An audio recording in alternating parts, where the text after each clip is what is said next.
Welcome to WCrypto. Hello, my friends. Welcome back to WCrypto. Just like I predicted in yesterday's video, Bitcoin's price action played out exactly as expected. After that massive plus 6.78% FOMC rally on Wednesday, we first consolidated around 85.5K before breaking down to the lower blue dotted horizontal line at 84.6K. That level was supposed to hold as support, but instead Bitcoin dropped lower and is now treating it as resistance.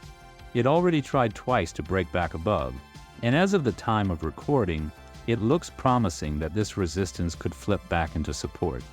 A confirmed candle close above this level would set the stage for a continued move higher. But here's the concern. The 3-day liquidation heat map is flashing a hot zone at 82.6K, meaning there's a lot of long liquidation leverage stacked there. That's not what you want to see when expecting a move up. The 2-week liquidation heat map is showing something similar. From a market maker's perspective, it would be more profitable to take out those longs first before pushing higher. However, with fresh bullish momentum and institutional buying from ETFs, it's unclear how feasible it is to push prices down much further. Like Saylor said, Bitcoin in the 80K range right now is a gift and completely mispriced for this stage.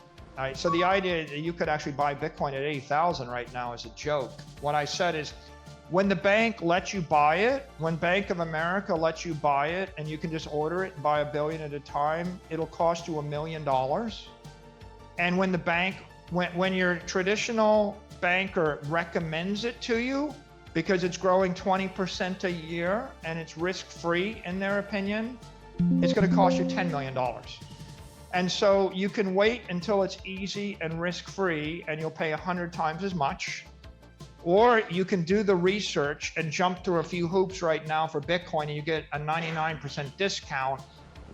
The 1-month liquidation heat map looks a lot more bullish, targeting a clean 100K. On the way there, 87.5K is the first big short liquidation level to watch. Speaking of ETFs, let's look at inflows. Since Monday, ETF participants have been stacking aggressively. Monday saw plus 274.6 million, Tuesday plus 209.1 million, Wednesday a smaller plus 11.8 million, and we're still waiting on Thursday's numbers. But despite some selling pressure today, ETF demand still looks solid. No major events have hit in the last 24 hours, so price action remains in focus. I'll keep you updated daily. Join the free Discord for real-time market insights. Click the like button if this video gave you value. Subscribe and hit the bell to stay updated. And see you in the next one.